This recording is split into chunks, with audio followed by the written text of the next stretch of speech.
Iran యుద్ధ ప్రభావం బంగ్లాదేశ్ ఆర్థిక వ్యవస్థను అతలాకుతలం చేస్తోంది. బంగ్లాదేశ్ ఎగుమతుల్లో 80% వాటా ఉన్న గార్మెంట్ రంగం ఇప్పుడు ఊపిరి సలపక కొట్టుమిట్టాడుతోంది.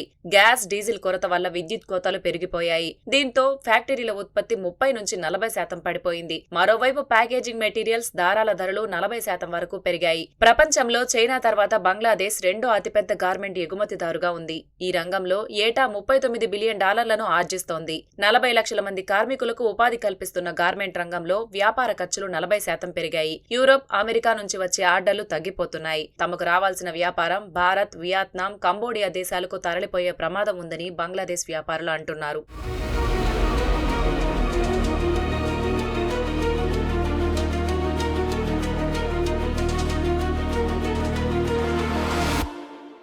బంగ్లాదేశ్లో ఇంధన కొరత వల్ల గంటల తరబడి పెట్రోల్ బంకుల వద్ద క్యూలో నిలబడాల్సి వస్తోంది. రైడ్ షేరింగ్ వృత్తిని ఎంచుకున్న వారు ఇప్పుడు తీవ్ర ఇబ్బందులు ఎదుర్కొంటున్నారు. ఒకరోజు సంపాదిస్తే మరో రోజు ఖాళీగా ఉండాల్సిన పరిస్థితి నెలకొందని వారు వాపోతున్నారు.